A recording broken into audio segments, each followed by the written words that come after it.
Welcome to the Undercovers podcast. I'm Ben along with Paul.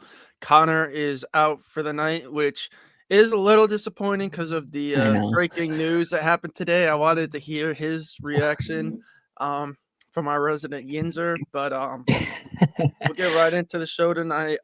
Speaking of that, our first quick take is just related to that topic, which was supposed to be for Connor, but he's doing a tour. So, Paul, take it away with our first quick take of the night. So the first quick take is literally just reacting to the George Pickens trade, and I mean, eh, Connor has been on this since the beginning of the rumors, like I don't know, months ago, and he's been mocking every trade known to mankind to get Pickens out of Pittsburgh.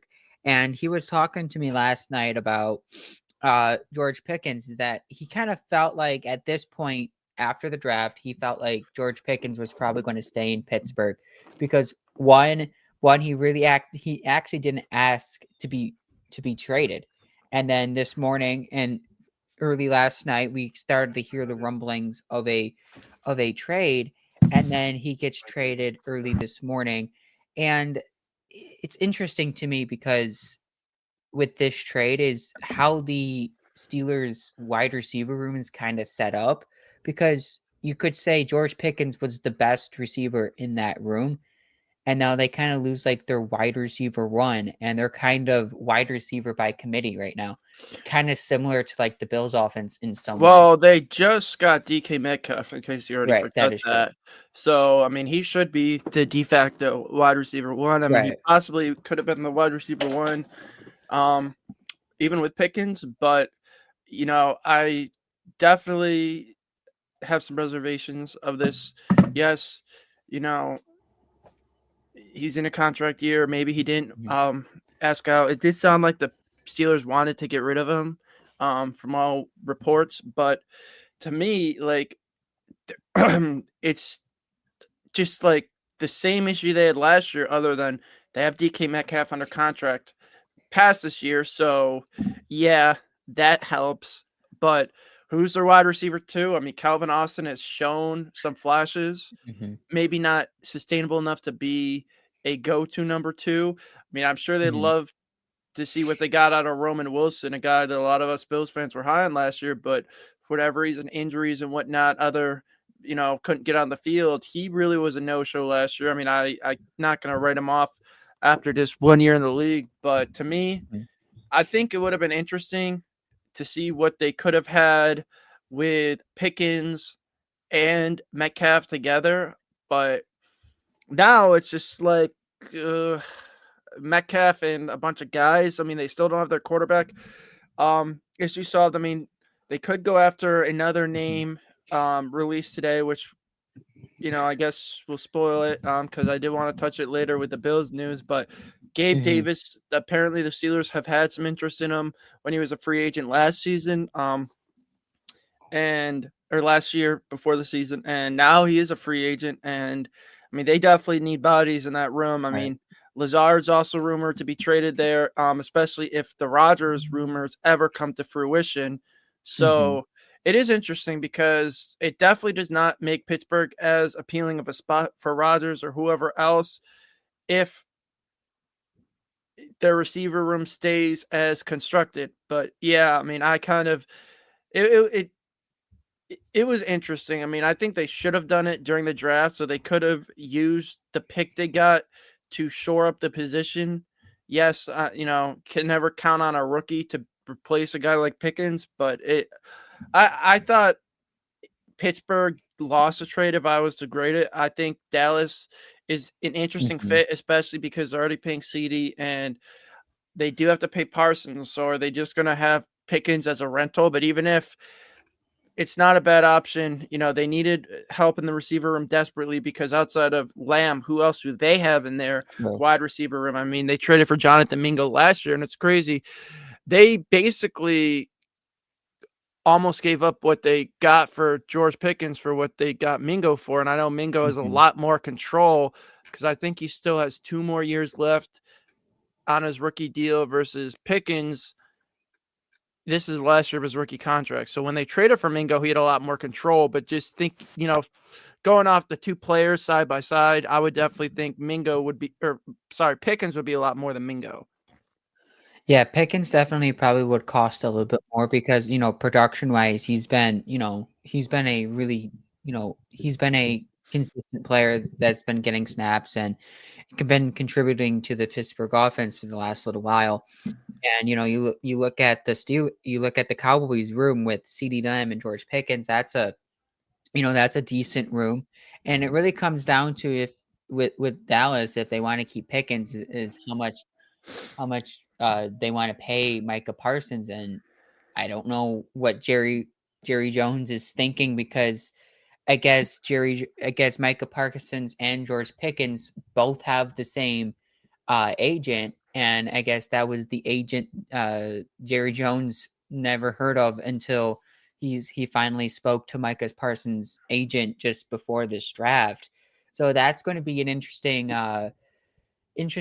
debate in Dallas. Is how are they going to sign George Pickens and Micah Parsons when they both have the same agent, and just doesn't seem like Jerry Jones is willing to budge on either one of them as of right now. But I feel like Pittsburgh probably did lose this trade, even though they gain a third round pick for next year.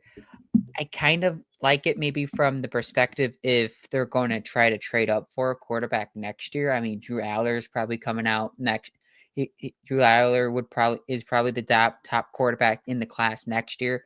Maybe they try to bundle up a couple of their picks to go up and go get their quarterback of the future in Pittsburgh. So maybe that's the idea of this George Pickens trade, is we're going to set up ourselves now so we can go get our quarterback of the future next year. Yeah, let's move into our next quick take, because that one, nothing wrong with it. It was an interesting topic. We spent a little bit longer than we usually do. But next, my winners and losers of the NFL draft, and I guess I'll keep it consistent. I think for that reason, they need a quarterback, and what did they really do to fix the position? I think Pittsburgh, I do like the Harmon pick, Johnson, whatever. They need a running back round 3.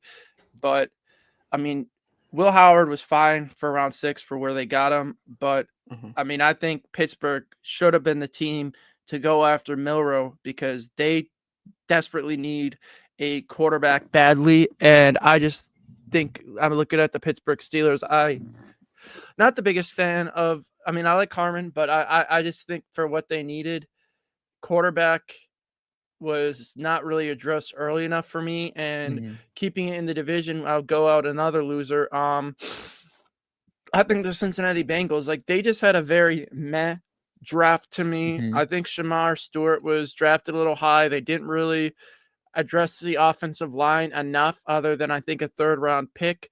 And as far as, I guess, since I already gave out a couple winners, I don't want to do all losers. But I mean, I hate to give credit to a division rival, but I think that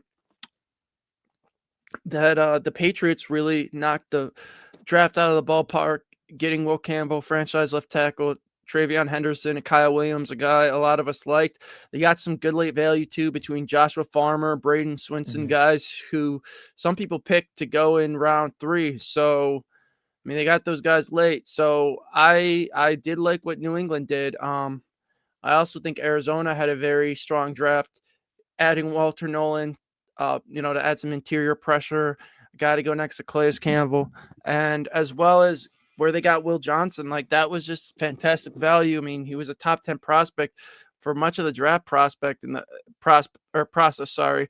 And the fact that they got him so late, I think, was really good value. The Bears, they're like a neutral, because from a fantasy football perspective, like, man, their offense could be awesome, but I would have liked to see them get a running back early, and maybe that's why they took Burden. It was almost like a panic pick, but I do like the possibility of Burden to go with DJ Moore and Rome Odunze, and even their 1st round pick, which I did like, Colson Loveland. I know they did take him over Tyler Warren, but I still like the fit. Getting another weapon. Yes, I know they already have a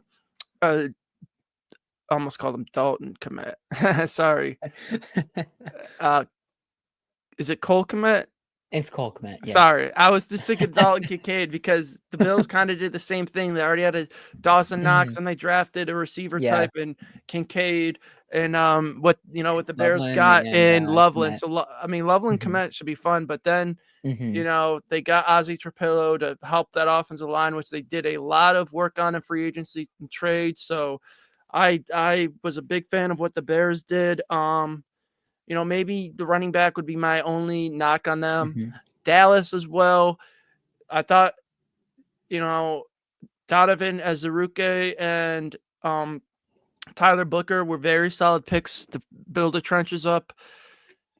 Still think they could have got a running back earlier, but I mean, Jaden Blue and Maffa are decent values from Mhm. where they got them. Um, And the Jags had a fun draft. I think they gave up a little bit much for Hunter, and who knows how much he can play on both sides of the NFL. But if Right. they play him mostly at receiver, which seems like the plan, especially since they got rid of Gabe Davis today, but they also added Bysal Tootin, the fastest running back in the class. So, I mean, the Jags offense at least should be fun. I mean, the defense still has concerns in the defensive backfield. I did like what the Falcons did as well. They desperately needed defensive help, and they got two of the better edge rushers in the draft in the first round. And they also were able to get Xavier Watts. So those probably were my winners and losers. And let's get into our Bills talk. Yeah. Bills also had a relatively good draft. A lot of mixed emotions on the Bills draft, and let's start off with the Bills draft here. What grade do you think the Bills draft deserves? I don't want to be overly biased. But actually, this was one of my favorite drafts the Bills have had in quite some time, at least at the time of the draft, because I feel like I liked last year's draft, at least the beginning. There were some picks I kind of questioned. I mean, yes, certainly fans did question some of the picks this year, like Lunt and maybe the Jackson Haws pick. But I Mhm. mean, if you look at my mock drafts, I did mock an offensive lineman and tight end in almost all of my mock drafts. So like it was kind of consistent with what I thought the Bills needed and what they could pick. I mean, yes, they could have maybe gone receiver early, but I just think if you look how the board played out, Tesla went earlier than I think a lot of people Yeah. projected when the Lions traded up from in the third round. Dante Thornton went in the fourth round right after they got. Was that before the Deion Walker pick or right after? I don't remember off the top of my head, but I know Think it was after. that was a guy that Bills had targeted. So those guys went semi early. They Royals was the one guy they maybe could have gotten, which I guess we'll see what Mhm. he is. I mean, I like Jalen Royals, so I don't want to be a hypocrite. Now that he's on the Chiefs, Horton went a couple picks before their pick, so I mean they could have gotten Horton.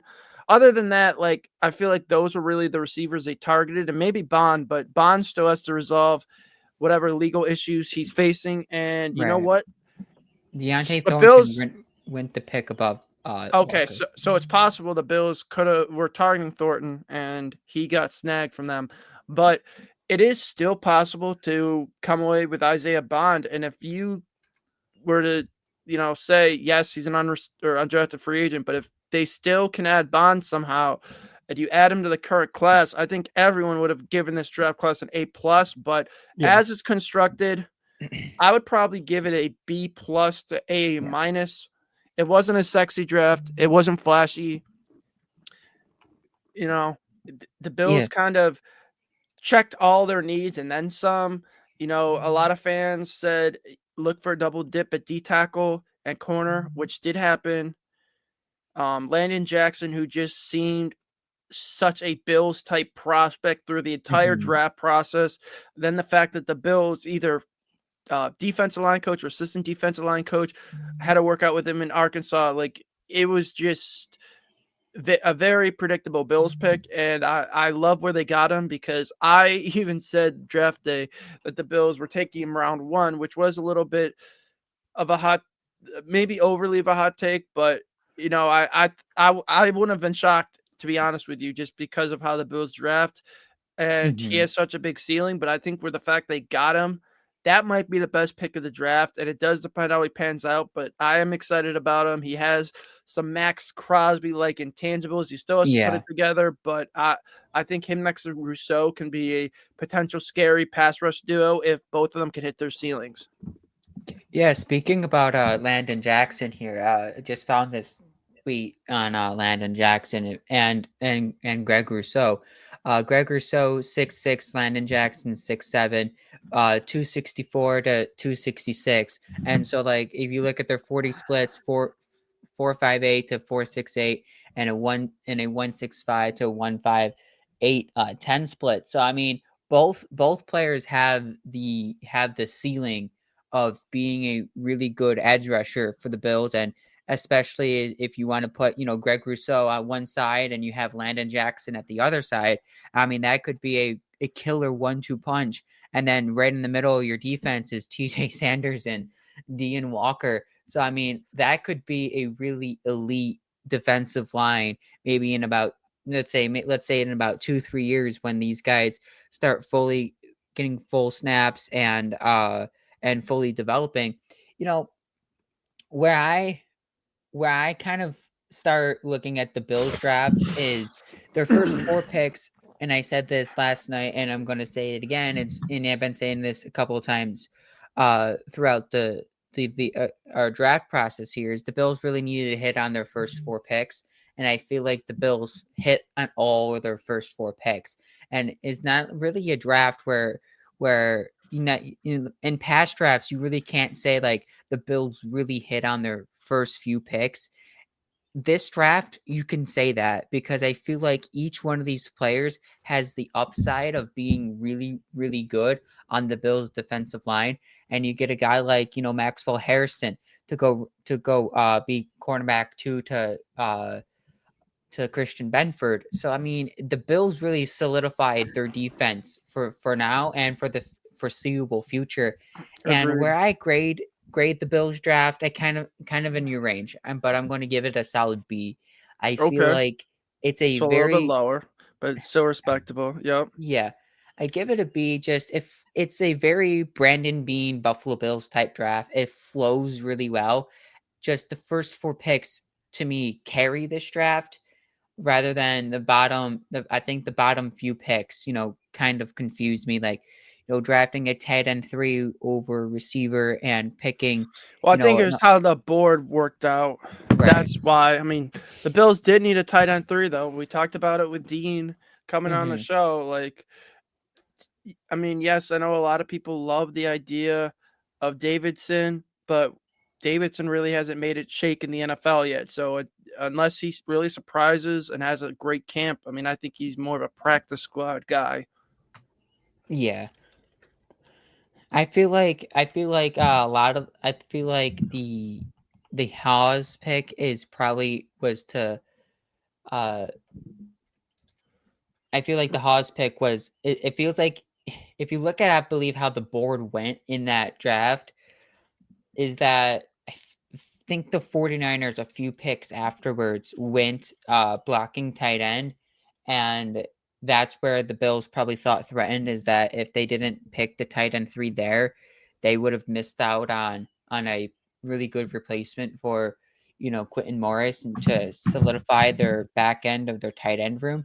But other than that, I feel like the Bills hit on most of their picks. I don't mind the cornerback depth. I like the versatility in a guy like a Jordan Hancock who could play regular corner. He could flip to a nickel corner, or even he can go out and play deep as a safety. So I really feel like that is a really good pick at right at in the fifth round for the Buffalo Bills. And another guy that's been getting some high praises, and especially from being in the Bills embedded yesterday, he said that if Maxwell Harrison wasn't available at 30, and say like it wasn't available at 30, TJ Sanders was in contention for pick number 30.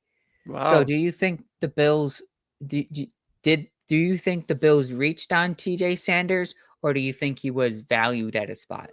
Well, if the Bills had him high on that high on their board, and they definitely felt convicted to trade up, which seemed past the Jets, a team that definitely could have used that position.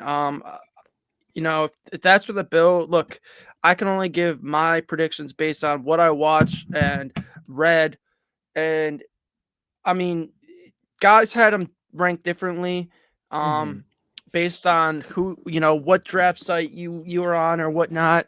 I mean, I would have preferred Collins, but they did shore up the one tech and Walker. If they feel like Sanders is their guy, I'm always of the philosophy to go up and get your guy. So I don't feel like it was a reach if Brandon Bean thought so highly of him and had him up on Mm-hmm. their board. It really just matters what the Bills thought of him, how he performs, and if he performs, then I think it's a great pick. I mean, it's the same with any pick though. Like fans are having PTSD with Kyer Elam already on Max Harrison, and they're like, well, what if Strong ends up being the next Christian Benford and Harrison Elam? I'm like, well, first of all, Harrison is a much better scheme fit than Elam ever was, and he is Mm-hmm. also more athletic. Yes, Elam is longer and has more size, but he pretty much relied on just jamming guys at the line and relying on his size and physicality to beat guys in college. Whereas if you look at Harrison, he relies a lot on his instincts and footwork, and you can make an argument he was one of the best zone corners in the entire class. Maybe just behind Hunter and Barron. I know a lot of Bills fans loved Amos, and Mm-hmm. yes, I would have liked Amos, but he didn't get picked until pick 60. So it's not like the Bills passed on Amos and he went right to the Chiefs. I mean, they almost had a chance to get him at pick 60. I mean, they could have got him where they got Sanders, but I mean, obviously you weren't going to go corners first two picks. They did find good value and Strong later in the draft, but I don't feel that the Sanders pick was a reach. Mm-hmm.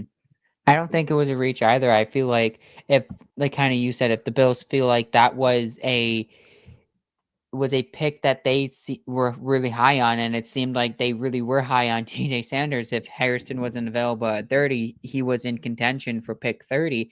And I was looking some stats on TJ Sanders before the show, and I walked around. I saw this tweet from Brady Ballhorn, and he has about a three. He said on his database of among defensive linemen, he had 388 defensive linemen, and T.J. Sanders was one of four defensive linemen with a 12% pass uh, pr- pressure rate with a sub 540.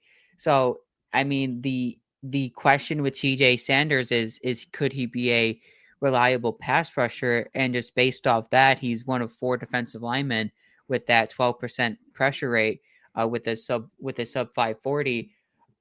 I say that J.J. Sanders could turn into somebody like that, where he could be an elite pass rusher and a really, really solid run defender.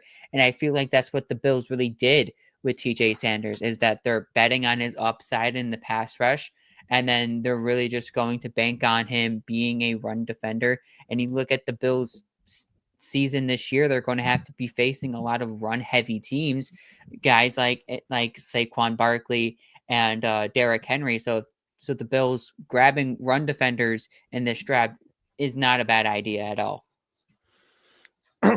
All right, now on to the player outside of the top picks with the most upside. I feel like this one is kind of a layup, but I'll still take it because I had mocked him in the second round, and at one point, if you look at early mock drafts of this year from right after last draft, some people even had him as a top 10 pick. Now, kind of similar to another big toolsy player on the Bills and Spencer Brown, a back injury did derail a season last year, so I don't think we saw the true form of Deion Walker, but I liked where they got Deion Walker at that spot, and if he can just get healthy and work on it, fixing his pad level, I mean, they could have gotten a steal at pick 109. So that's my answer for the player with the most upside. It's Deion Walker.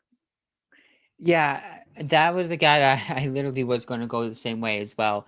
I feel like that was the easiest answer, and I feel like you really look at Dean Walker, 73 QB pressures since 2023. That's what's second among defensive tackles in this draft. So the upside of Dean Walker is amazing, and I feel like by year 2 or 3 we could start seeing the full potential of what Walker could be, and I'm excited for a guy like a Dean Walker, a guy like Dorian Strong. I feel like he with some development, Dorian Strong could be a really useful guy in the Bills in the Bills cornerback system. He's a lot of people's favorites at the cornerback position in this draft. He's 6 foot. He's 185. Good He zone ran a four corner. four. Yeah, huh? I said good zone corner. Yeah, he's a really good zone corner. He's a guy that the Bills I feel like the Bills really would like, and could be in the rotation with Maxwell Harrison in the future.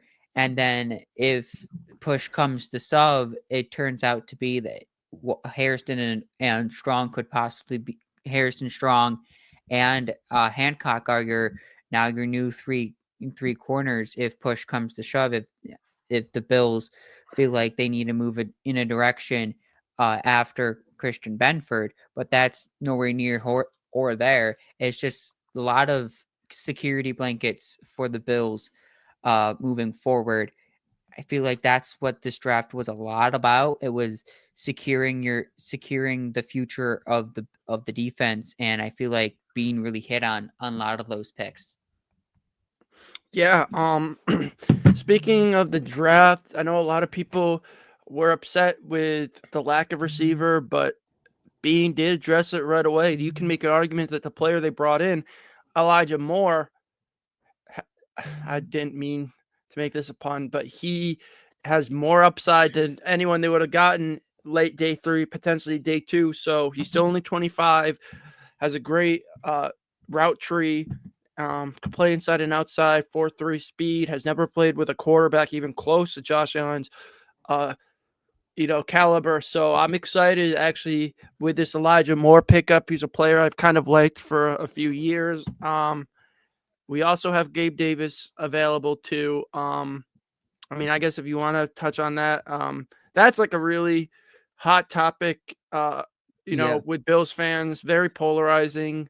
I think a lot of us are on my side of the spectrum, whereas don't break Davis back. I mean, I will hear the others' arguments. Well, he could be a blocker, put him on special teams, whatever. But the Bills just don't keep 6 receivers. And which of the 5 receivers are you going to cut? I'd rather see what we roll with more, a healthy Hmm. Samuel, see what we have in those guys. I mean, if possible, Davis may still go unsigned. I mean, I don't anticipate it, but he may not. Even if he signs with a team like New England or Pittsburgh, maybe he's a camp cut. I mean, if the Bills are really desperate for a receiver, then maybe midseason, if he's still available, which he may not be, then sign him. But if not, I mean, I'm rolling with what I have in this receiver room.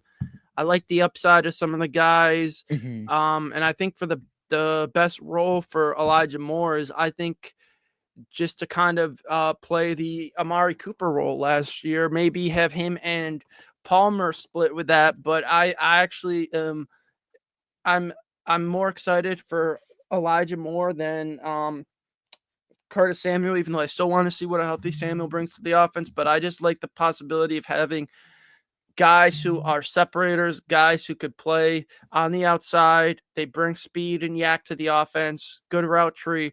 So that's why my ideal receiver room looks like Shakir, Coleman, Palmer, Samuel, and Hmm. more. I don't know what your Yeah. thoughts are on that. So I'm gonna hit on more first, and I'll go into talking a little bit about Gabe Davis. You go back to 2 years ago, more out of ranked top 5 out in separation. He had an 80, according to next gen stats, he had an 82 separation score.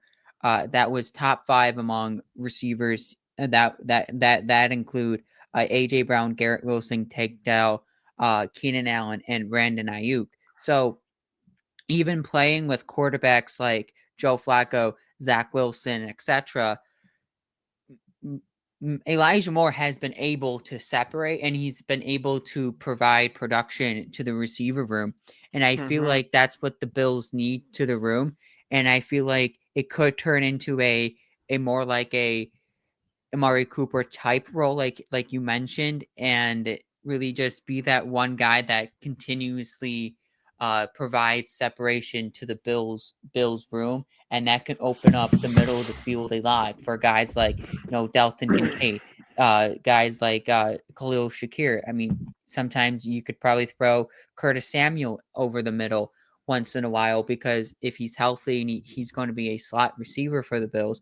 So get Samuel the ball more often because got a lot of the cornerbacks of opposing teams will be eyeing the separator of Elijah Moore. And out for Mm-hmm. Gabe Davis, this is an interesting one because the Bills do have two guys that are going to be suspended through the first 6 weeks of the season, and they're going Yep. to have two. They're going to have two extra spots available to use. So if there was a year to keep 6 receivers for the first 6 weeks of the season, this might be the year where the Bills, for the first quarter of the season, will keep 6 receivers. And if push comes to shove, Gabe Davis isn't doing what we expected him to do, he could be a midseason cut. And guys like Larry Ojinobi and Michael Hoyt both come to the roster. My only pushback is even without Gabe Davis or those guys suspended, um, they're gonna be tight with the defensive linemen that they're gonna keep. Now they could keep Daquan Jones, but are you gonna trust a 4th-round pick rookie to be your day one starting nose tech?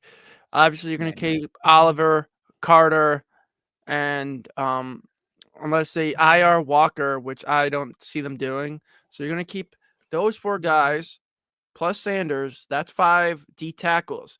Then you go to your edge room. You obviously have.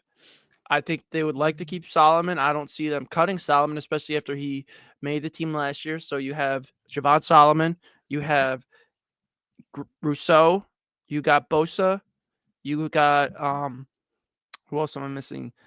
Um shoot, edges. Help me out. Solomon. I got Solomon, Rousseau, Bosa.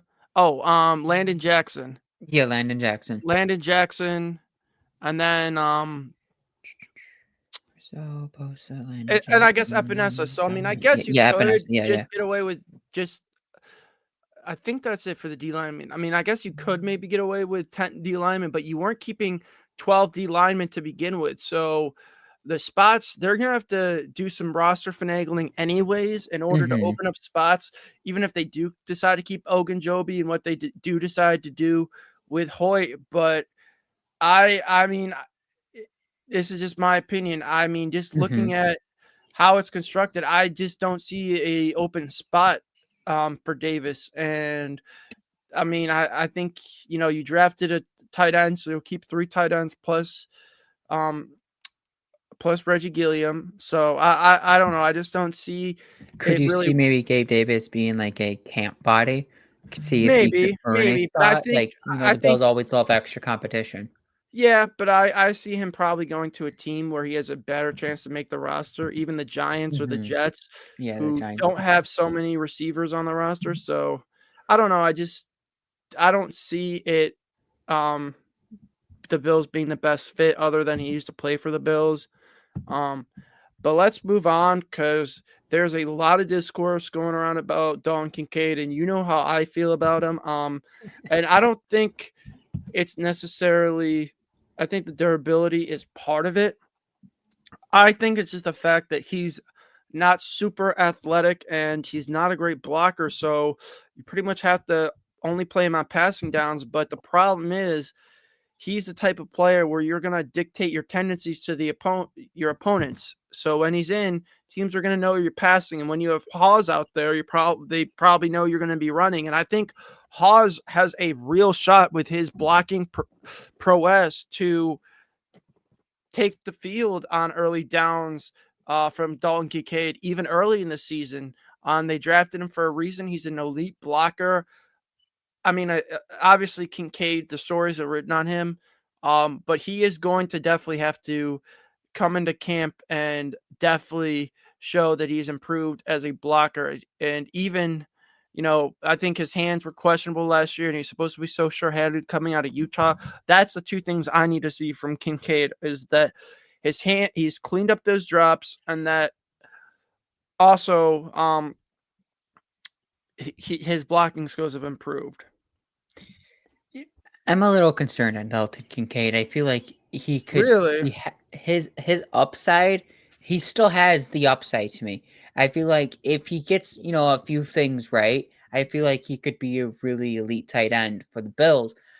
But when I'm looking at Dalton Kincaid, he has, especially go back to the. Did you see the latest picture of Dalton Kincaid at OTAs from the Vidoc? I did. I was the one who sent that actually to our group chat, I So thought. that's the one. So that's the picture where I'm kind of looking and being concerned about is his durability because he looks skinnier than normal than he did last year, and he has two knee braces on. Both he has a knee sleeve on his far knee and his close knee, I believe, is the knee that he injured last year, and he still has a brace on from his surgery. So and the Bills also asked him to get heavier so he can, start maybe to learn how to block more often and use his body to create separation. And if that's the body he's going to roll into to, mandatory mini camps in a few weeks and then in about 2 months roll into training camp with that body, it's concerning. He's small. And if you're small at the tight end position, linebackers are just going to just lay you to the ground easily. And that's where injuries start to happen. And that's where you start to getting caught up on blocks and you can't get open. And that where his athleticism really doesn't come into play because he's getting locked up all the time. And there's the issue is that he needs to start to get healthy, and that durability concern is starting to concern me heading into year 3 because he was healthy year 1 and he showed what he could do in the Bills offense as a rookie tight end. Year 2 he got hurt, his hands started, he didn't have those for sure hands, and he was a little light last year and couldn't get open. What is year 3 going to look like for Dalton Kincaid? Could he still add weight before training camp and be heavier than he was last year? Sure, but how would that translate into game action is still to be determined, and he needs to stay healthy in order to be his full self, and that's kind of concerning because he's really, outside of maybe Dawson Knox, he's really the most productive tight end right now on the Bills roster. 100%. Lastly, as we wrap up, will the Bills get a holiday game this year? And I'm going to say yes. We've already kind of got some rumors that they're going to be playing at home on Christmas, so I'll buy into the hype. I know a lot of Bills fans, kind of with similar to how we had PTSD with the Max Harrison pick from Kyer Elam. They also have PTSD about holiday games because the last 2 holiday games have ended brutally with them losing Trey White and Von Miller. But let's have a holiday game like that Dallas game where we kicked butt and didn't have any injuries on national TV. And this time Yeah. we'll actually finally be able to play at home. So I would be for that. I don't know if it would be against the Chiefs. I think they like giving Chiefs. I mean, they did play in Pittsburgh last year, but I don't think they'd put them on the road 2 years in a row on Christmas. But maybe it's Cincinnati or Philly or one of those teams. I mean, that could be a very fun matchup, and some people even have hinted it could be the final regular season home game at the current Highmark Stadium. So Hmm. I'll buy the rumor that we get a holiday game. I kind of find I would rather have a holiday home game. It's been a while since the Bills actually had a holiday road game home game. They played Thanksgiving a few years ago against Detroit, and then they played the Saints on Thanksgiving prime time on the road at the Superdome, and then a few years before that they played Dallas on Thanksgiving on the road. So I feel like if you're the Bills are going to get a home holiday game, that Christmas is probably going to be that game. And we all know that the Bills get the Chiefs at home this year, and that they want, and the Chiefs said they want to play on Christmas regularly. So that's kind of like the first one that kind of sticks out to me just a little bit. I believe the Bills also have the Saints at home. So could they just do another Bills Saints on prime time on Thanksgiving? That could be an option for the Bills. But I feel like the Bills would get a Christmas night game, and it could possibly be like Bills maybe Bills Pats, on Christmas night, you know, Drake May versus Josh Allen. I feel like that would, with the new roster in New England, that would be a profitable game for the NFL to look at. It's Josh Allen versus Drake May. Who knows what the Patriots look like? Maybe they're contending, trying to sneak in the back way of the wild card, and the Bills could also be clinching the division that night. So that could have some serious implications on a Christmas night. And I feel like that would be something that the NFL would be interested in. Sure.